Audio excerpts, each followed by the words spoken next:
कहानी एक छोटे से गांव से शुरू होती है, जहां सुबह की किरणें मिट्टी की खुशबू के साथ पूरे गांव में फैल जाती हैं। उसी गांव के एक कोने में सावित्री नाम की बहू रहती थी, शांत, सरल, लेकिन भीतर से बेहद हिम्मती। उसकी शादी को कुछ ही महीने हुए थे। पति मनोज खेतों में मेहनत करता था, पर किस्मत का साथ नहीं था। फसल बार बार खराब होती और घर का खर्च किसी तरह पूरा होता था। सास की आंखों में चिंता, पति के चेहरे पर थकान और घर के कोनों में एक न बोलने वाला सन्नाटा पसरा रहता था।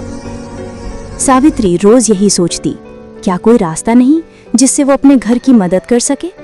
पर गांव में औरत का घर से बाहर निकलना आज भी ताने बन जाता था।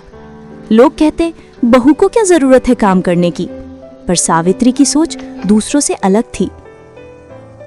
उसे अपने परिवार को खुश देखना था, चाहे इसके लिए उसे सबकी बातों का सामना ही क्यों न करना पड़े।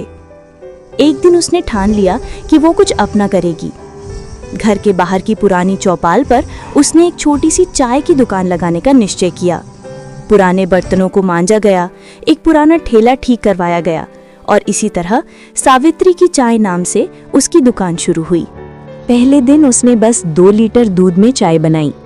लोग झिझकते हुए आए, पर जब चाय का पहला घूंट लोगों के होंठों से लगा तो जैसे पूरे गांव में उसकी चाय की खुशबू फैल गई। अदरक की महक और सावित्री की मुस्कान दोनों ने लोगों का दिल जीत लिया। धीरे धीरे उसकी चाय का नाम हर किसी की जुबान पर था। लोग कहते, जहां सावित्री की चाय वहां सुकून की छांव।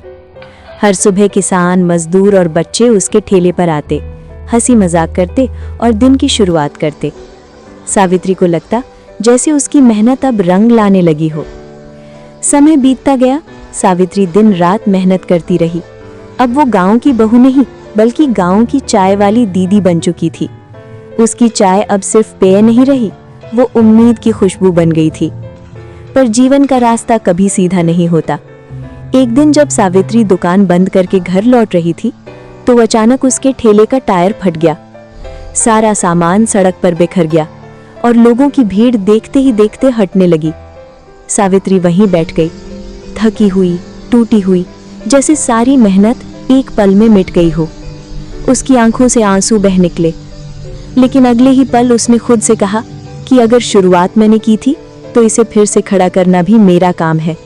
अगले ही दिन उसने पुराना ठेला ठीक कराया, फिर से चाय बनाई और वही पुरानी मुस्कान लेकर दुकान खोली। इस बार गांव के लोग उसके साथ खड़े थे। किसी ने नया टायर दे दिया, किसी ने दूध, किसी ने बर्तन, और देखते ही देखते सावित्री की दुकान फिर चल पड़ी। अब उसने ठेला बड़ा कर लिया था और अपनी दुकान का नाम रखा माँ की चाय, प्यार का स्वाद। वो नाम गांव से लेकर पास के कस्बों तक मशहूर हो गया।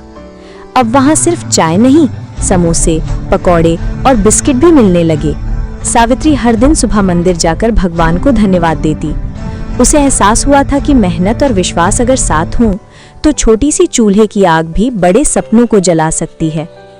2 साल बाद एक स्थानीय अखबार में एक छोटी सी खबर छपी।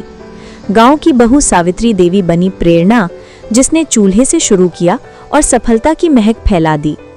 अब सावित्री सिर्फ दुकान नहीं चलाती थी, वो गांव की औरतों को सिखाती थी कि काम छोटा या बड़ा नहीं होता, बस नियत सच्ची और हिम्मत पक्की होनी चाहिए। उसके सिखाने पर गांव की कई महिलाएं घर से पापड़, अचार और सिलाई का काम करने लगीं। गांव जो कभी चुपचाप रहता था, अब वहां हर गली में किसी न किसी के सपनों की शुरुआत होती थी। सावित्री की कहानी अब सिर्फ उसकी नहीं रही, वो हर उस औरत की कहानी बन गई जो हालात से हार मानने से इनकार करती है, जो तानों से नहीं, काम से जवाब देती है। आज जब सावित्री अपनी दुकान पर बैठती है तो उसकी आंखों में एक सुकून झलकता है। वो जानती है कि जिंदगी आसान नहीं थी, लेकिन उसने हर मुश्किल को मुस्कान से हराया। कभी वो चूल्हे के पास बैठी एक बहू थी, अब वो कई महिलाओं की प्रेरणा है। उसकी चाय की खुशबू अब सफलता की पहचान बन चुकी है। और शायद यही जिंदगी का सबसे बड़ा सच है कि मेहनत करने वालों को वक्त कभी खाली हाथ नहीं लौट आता। जो खुद पर भरोसा रखता है, वो किसी भी हालात में अपनी राह बना लेता है। सावित्री की कहानी हमें ये सिखाती है कि अगर दिल में हिम्मत और नीयत साफ हो तो छोटी सी चाय की दुकान भी बड़ी प्रेरणा बन सकती है, क्योंकि जीत उसी की होती है जो हार मानने से इनकार करता है। काम छोटा नहीं होता, सोच छोटी होती है। अगर हिम्मत बड़ी हो तो किस्मत भी झुक जाती है। तो ये थी आज की कहानी। उम्मीद करती हूँ कि कहानी पसंद आए। मेरे चैनल पे आपको ऐसी ही मोटिवेशनल और नॉलेजेबल कहानियाँ मिलेंगी। ऐसी कहानियों के लिए प्लीज़ मुझे सपोर्ट कीजिए। मेरे चैनल को सब्सक्राइब करना ना भूलेंगे और बेल आइकन को ज़रूर से प्रेस कीजिएगा। मिलते हैं अगली कहानी के साथ।